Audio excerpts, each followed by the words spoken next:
اللہ رب العزت کا بے پایاں کرم اور اس کا احسان کہ اس کی توفیق سے ہم اس مبارک انتہائی اہم دینی، علمی، روحانی اور عرفانی محفل میں حاضر ہو سکے تاکہ اس کی توفیق سے اور اس کے کرم سے اس کے دین کا فہم اور اس کے دین کی سمجھ حاصل کر سکیں اور پھر دینی تعلیمات کی روشنی میں اللہ تبارک و تعالی کے احکام کے مطابق اپنی زندگی گزارنے کی کوشش کریں۔ گزشتہ ہفتہ اولاد کی تعلیم، ان کی تربیت، ان کی دینی اور اخلاقی پرورش اور پرداخت کے تعلق سے کچھ گفتگو ہوئی تھی۔ اولاد کی پرورش یہ ایک انتہائی اہم، حساس اور پوری طرح ہماری توجہات کا طالب موضوع ہے۔ اولاد یہ ہم سے جدا اور ہم سے الگ کوئی چیز نہیں ہوتی، بلکہ ہماری اولاد یہ خود ہمارا ہی جز، ہمارا ہی ایک اٹوٹ حصہ اور ہمارے ہی وجود کا ایک اہم پارٹ ہوتا ہے۔ یعنی اولاد کی شکل میں اللہ تبارک و تعالی نے انسان کو ایک ایسی نعمت عطا فرمائی ہے کہ انسان اگر صاحب اولاد ہے تو وہ مر کر بھی مر نہیں سکتا، بلکہ مرنے کے بعد بھی اپنی اولاد کی شکل میں وہ اس روئے زمین پر زندہ رہتا ہے۔ گویا کہ ہماری آنے والی نسلیں یہ ہمارے ہی وجود اور ہماری ہی زندگی کا تسلسل اور ایک امتداد ہوتی ہے۔ اس لیے اولاد کی تربیت کے حوالے سے ہماری ذمہ داری اور ہماری حساسیت اور ہماری توجہ یہ انتہائی حد تک بڑھ جاتی ہے، اس لیے کہ جب اولاد یہ ہمارے ہی وجود کا حصہ اور ہمارے ہی وجود کا تسلسل ہے تو پھر اس حیثیت سے بھی اولاد کی اچھی تربیت، دینی تربیت، نیک تربیت کرنا یہ گویا خود اپنے آپ کو سنوارنا، خود اپنے آپ کو ایک اچھے اخلاق کے پیکر میں ڈھالنا اور اپنے آپ کی بہتر تربیت کرنا اور اپنے آپ کو بنانا، سجانا اور اپنے حسن و جمال میں اور اپنے باطنی کمالات میں اضافہ کرنے کا ذریعہ اور سبب ہے۔ یعنی ماں باپ اور گھر کے ذمہ دار یہ اولاد کی تربیت کو اس طرح نہ لیں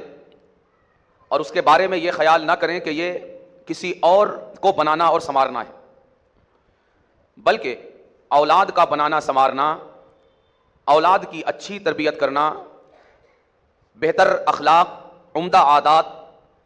اور اعلیٰ اور روشن کردار پر انہیں پروان چڑھانا، یہ در حقیقت خود اپنی ہی بہتری اور اپنی ہی اصلاح اور اپنی ہی باطنی ترقی کے حوالے سے کام کرنا ہے اور کوشش کرنا ہے کہ اولاد ہمارے بعد اس دنیا میں ہمارا پتہ اور ہمارا نشان ہے، کہ ہمارے دنیا سے جانے کے بعد بھی یہ دنیا کے سامنے ہمارے اخلاق کا نشان اور ہمارے وجود کے پتے کے طور پر ہمارے بعد بھی ہماری آنے والی نسلیں اس دنیا میں موجود رہیں گی۔ تو اب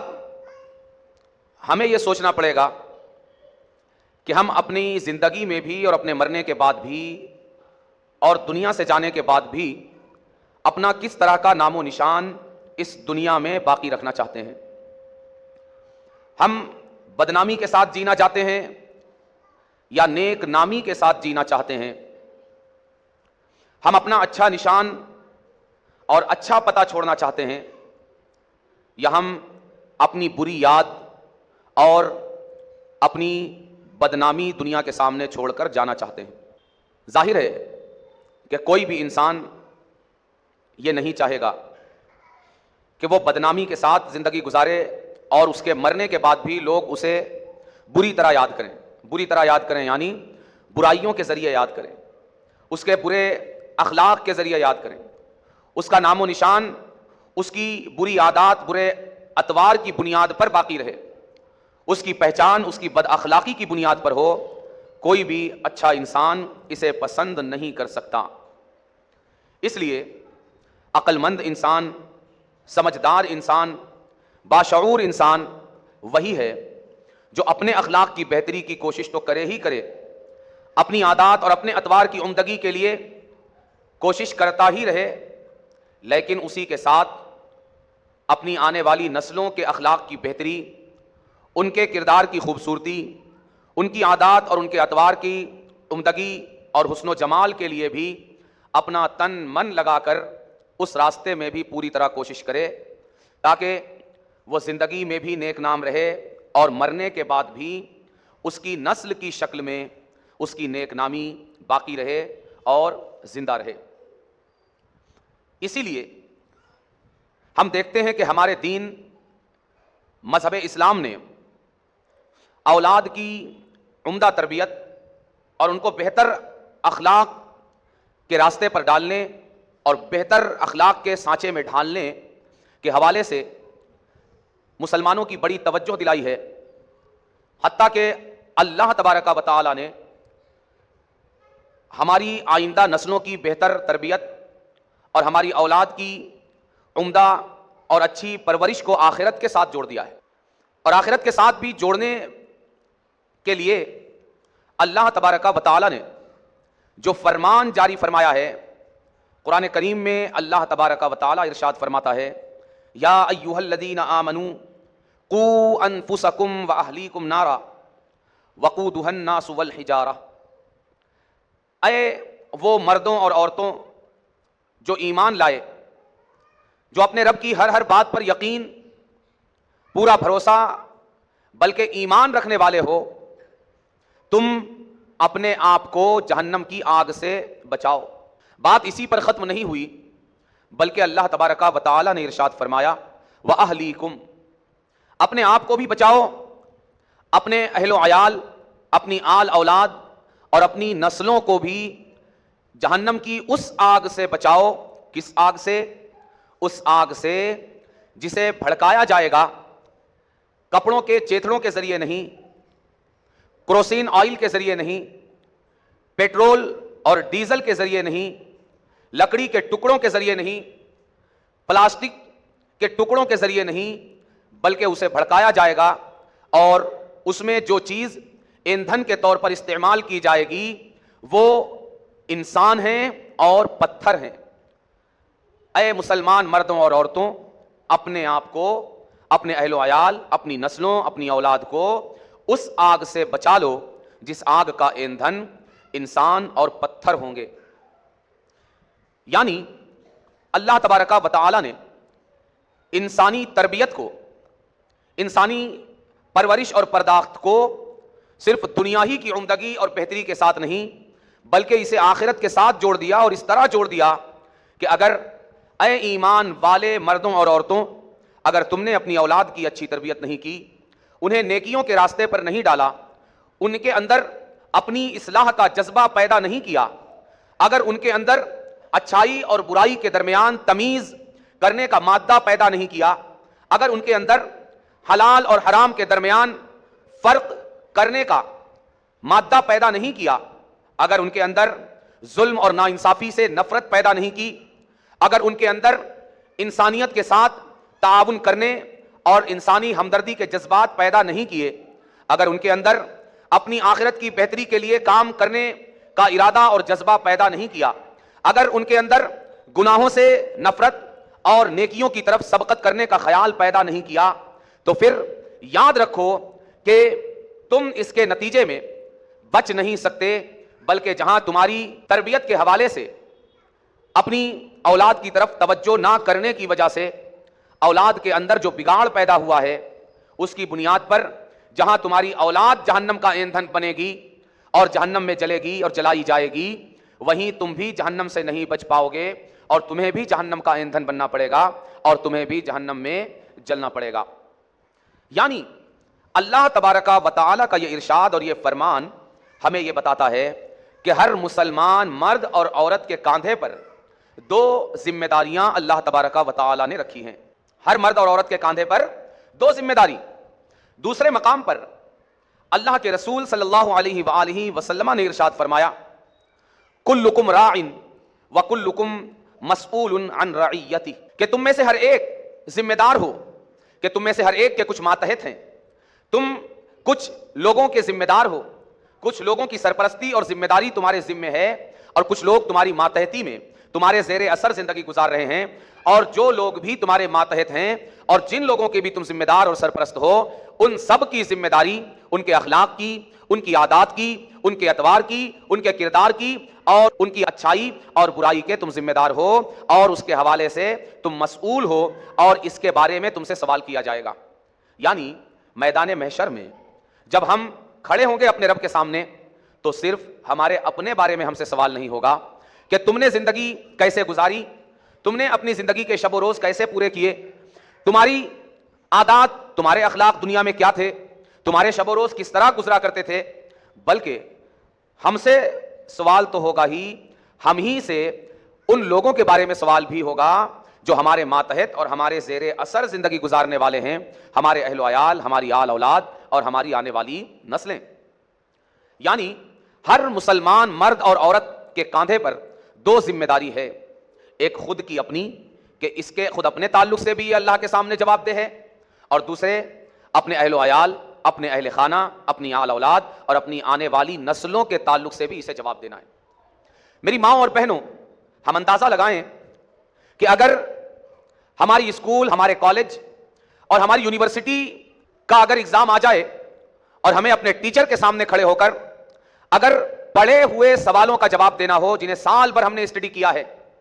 اور ہم نے پڑھا ہے، ہم نے اس کی بھرپور تیاری کی ہے، لیکن اگر اپنے اسکول، کالج اور یونیورسٹی کے اپنے ٹیچر کے سامنے اگر ہم کو ان کے سوالات کے جوابات دینے ہوں، وہ ٹیچر جو ہماری ہی طرح کی ایک مخلوق ہے، ہماری ہی طرح کے ایک انسان ہیں، اگر ان کے سامنے ان کے سوالات کے ہمیں جوابات دینے ہوں تو ہمارے پسینے چھوٹ جاتے ہیں، راتوں کو ہمیں نیند نہیں آتی۔ اچھے اسٹوڈنٹس، پڑھنے اور تعلیم سے دلچسپی رکھنے والے طلبہ، یہ رات دن ایک کر کے، راتوں کو جاگ کر، کھانا پینا ترک کر کے اپنی پوری توجہات کتابوں کی طرف منتقل کرنے کے باوجود بھی جب ٹیچر کے سامنے پیش ہونے اور کھڑے ہونے کے لمحات قریب آتے ہیں، دل کی دھڑکنیں بڑی ہوئی ہوتی ہیں اور پیشانی پسینہ آلود اور عرق آلود ہوتی ہے اور قدموں میں لرزہ ہوتا ہے، دل دھڑک رہا ہوتا ہے، اور ایک پریشانی اور گھبراہٹ کی حالت میں ایک طالب علم اپنی ہی طرح ایک مخلوق کے سوالات کے جوابات دینے کے لیے اس کے سامنے حاضر ہوتا ہے اور پیش ہوتا ہے۔ آپ اندازہ لگائیے کہ جن سوالات کے جوابات کو اس طالب علم نے سال بھر پڑھا ہے، اس کی تیاری کی ہے، اور سوال کرنے والا بھی کوئی اور نہیں بلکہ اسی کی طرح کی ایک مخلوق ہے جسے کئی سال سے یہ دیکھ رہا ہے اور کئی سال سے اس کے ساتھ یہ زندگی گزار رہا ہے، اس سے پڑھ رہا ہے اور اس کے زیر تعلیم یہ علم حاصل کر رہا ہے، لیکن اس کے باوجود اس کے سوالات کے جوابات کا سامنا کرنے کی ہمت اس کے اندر نہیں ہے۔ میری ماں اور بہنوں، ہم اندازہ لگائیں کہ ہم کس طرح، پھر مزید یہ بھی غور کر لیجئے کہ ٹیچر ہم سے جو سوال کرنے والے ہیں، ہمارے استاد ہم سے جو سوال کرنے والے ہیں، وہ ہمارے بازو بیٹھنے والے کسی طالب علم کے تعلق سے سوال کرنے والے نہیں۔ ہماری بازو میں جو کلاس روم ہے اس کے اندر بیٹھنے والے طلبہ کے علمی لیول، علمی سطح اور علمی معیار کے تعلق سے سوال کرنے والے نہیں ہیں کہ انہیں کتنا آتا ہے، انہوں نے کیا پڑھا ہے، ان کی علمی لیاقت، علمی صلاحیت اور ان کے اندر کیا ایبلٹیز ہیں، بلکہ ہمارے ٹیچر اور ہمارے استاد صرف ہماری علمی لیاقت اور ہماری علمی صلاحیت کے تعلق سے سوال کرنے والے ہیں، لیکن اس کے باوجود ہماری جبین عرق آلود پسینہ پسینہ ہم ہوئے جاتے ہیں اور قدموں میں لرزہ طاری ہو جاتا ہے۔ آپ اندازہ لگائیے کہ ہم اس ذات کے سامنے کیسے کھڑے ہوں گے جس ذات کے سامنے کھڑے ہونے کے لیے انسیت کا کوئی ماحول نہیں ہوگا۔ یہاں ہمارا ٹیچر ہم سے جو سوال کرنے کے لیے کھڑا ہوگا وہ ہمارے اسکول کالج اور یونیورسٹی کی چار دیواری میں کھڑا ہوگا، جو چار دیواری اور جو یونیورسٹی اور کالج ہماری جانی پہچانی ہوئی ہے۔ یہ کالج ہمارا اپنا ہے، یہ یونیورسٹی ہماری اپنی ہے، یہ اسکول ہمارا اپنا ہے جس کی چار دیواری میں سالہ سال بیٹھ کر ہم نے تعلیم حاصل کی ہے۔ یہ در و دیوار جانے پہچانے ہیں،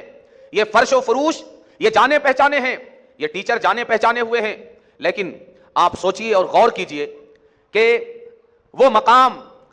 جو پوری طرح ہمارے لیے اجنبی ہوگا، پوری طرح ہمارے لیے نیا ہوگا،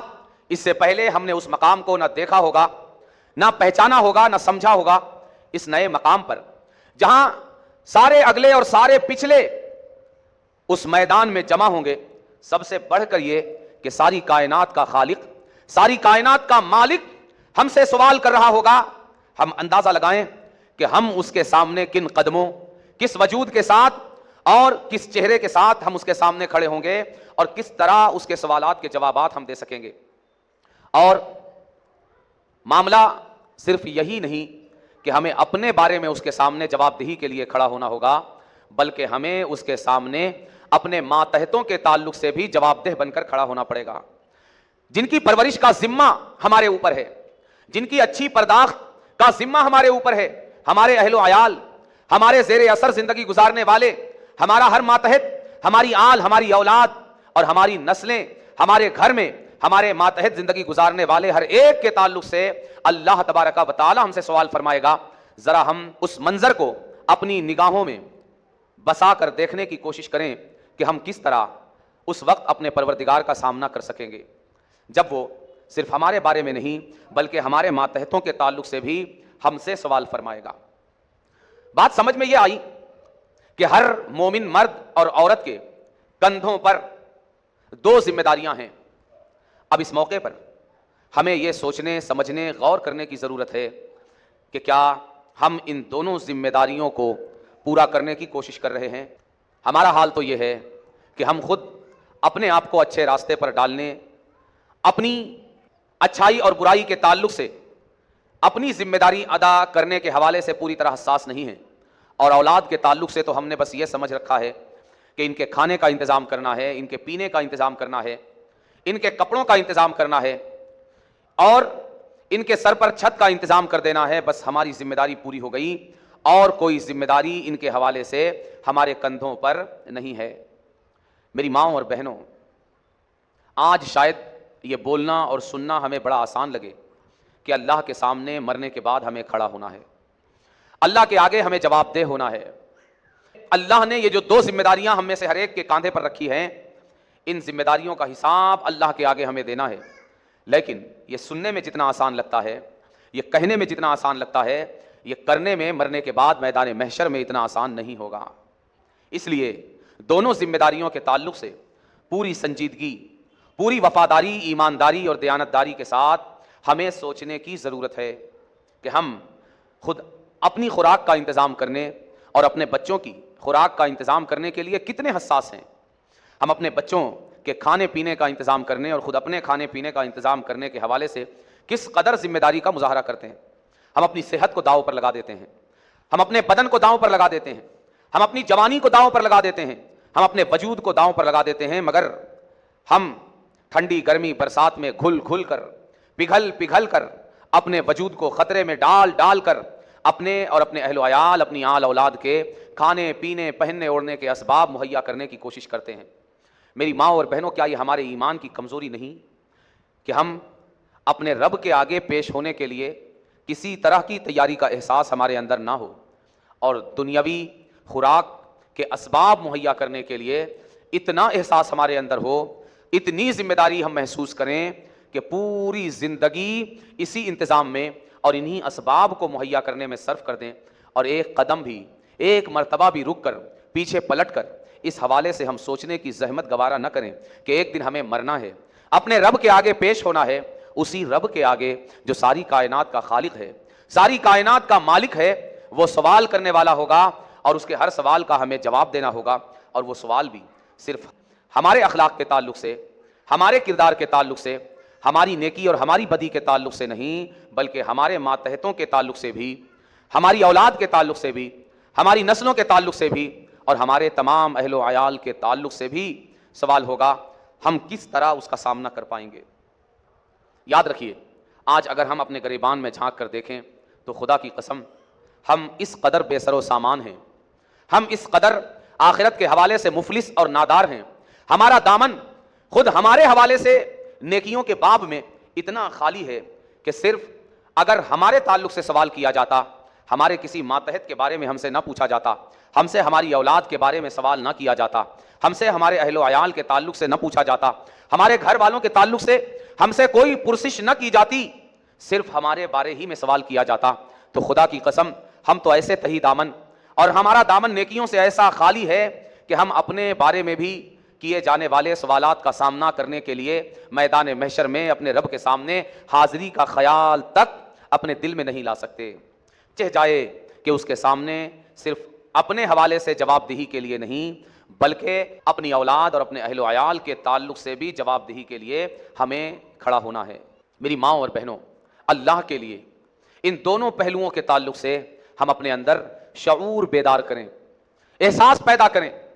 کہ ہمیں اپنے آپ کو تو اچھا بنانا ہی ہے، ہمیں اپنے آپ کو تو بلند اخلاق اور بلند کردار کی منزل تک پہنچانا ہی ہے، ہمیں اپنے آپ کو تو بری راہوں اور برے راستوں سے روک کر نیکیوں کے راستوں اور اچھائیوں کے راستے پر ڈالنا ہی ہے، ہمیں اپنے آپ کو تو اچھے بلند اور اعلیٰ کردار کا نمونہ بنانا ہی ہے، ہمیں اپنی اخلاقی کمیوں کو، ہمیں اپنے کردار کے داغ کو، ہمیں اپنی عادتوں اور اپنے اطوار کی برائیوں کو تو دور کرنے کی کوشش کرنی ہی ہے. ہر قدم، ہر آن ہمیں اپنے انجام اور اپنی موت اور اپنی قبر کو تو یاد رکھنا ہی ہے اپنے حوالے سے، مگر ہماری ذمہ داری اس موڑ پر بہت زیادہ بڑھ جاتی ہے کہ ہم جہاں اپنے لیے بہتری کے راستے پر مسلسل آگے بڑھنے کی کوشش کرتے رہیں، وہیں ہم اپنے اہل و عیال، اپنے اہل خانہ اور اپنی اولاد کو اچھے راستے پر ڈالنے، انہیں برائیوں سے روکنے، ان کے بری عادات کو چھڑانے، ان کے کردار کے اندر حسن و جمال پیدا کرنے،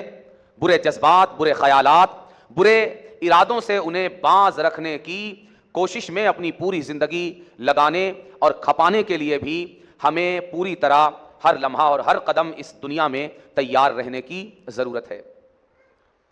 ہم صرف یہ کہہ کر یا یہ کر کے ہم نہیں چھوٹ سکتے کہ ہم نماز پڑھنے کی کوشش کر رہے ہیں، ہم برائیوں سے بچنے کی کوشش کر رہے ہیں، نہیں، بلکہ ہمیں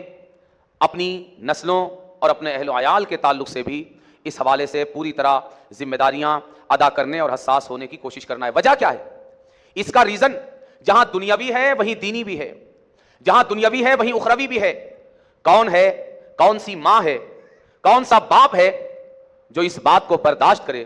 کہ وہ دنیا سے چلا جائے اور دنیا میں اپنے بعد اپنی پہچان جو وہ چھوڑ کر جائے تو دنیا اس کی پہچان کو دیکھ کر اسے گالیاں بکے، اسے برا بھلا کہے، اور اس کی اولاد اور اس کی نسلوں کے برے اطوار اور بری عادات کو دیکھ کر، ان کے برے کردار اور برے اخلاق کو دیکھ کر ماں باپ کو گالیاں بکی جائیں، ماں باپ کو برا بھلا کہا جائے اور ماں باپ کو برے نام سے یاد کیا جائے. اسی طرح اگر اولاد کی اچھی تربیت نہیں کی تو صرف دنیا داؤں پر نہیں لگی ہے، صرف دنیا کی بدنامی نہیں ہے، بلکہ سب سے بڑھ کر یہ کہ اللہ نہ کرے، صد بار اللہ کی پناہ، کہیں اولاد کی تربیت سے آنکھیں بند کرنے کی وجہ سے ہم مسلمان مردوں اور عورتوں، مسلمان ماؤں اور مسلمان باپوں کا مقدر اولاد کی تربیت سے آنکھیں بند کرنے کی وجہ سے، اولاد کی اچھی تربیت نہ کرنے کی وجہ سے، اولاد کو برائیوں سے نہ روکنے کی وجہ سے کہیں ہمارا مقدر جہنم کی آگ نہ بن جائے. اس لیے ہمیں خود اپنے آپ کو بھی جہنم کی آگ سے بچانے کی کوشش کرنی ہے اور اپنی نسلوں کو بھی جہنم کی آگ سے بچانے کی کوشش کرنی ہے. اللہ تبارک و تعالیٰ کے اس ارشاد کو زندگی کے ہر قدم ہمیں یاد رکھنے اور پیش نظر رکھنے کی کوشش کرنی ہے کہ اللہ تبارک و تعالیٰ قرآن کریم میں ارشاد فرما رہا ہے کہ بچا لو اپنے آپ کو اور بچا لو اپنے اہل و عیال کو اس آگ سے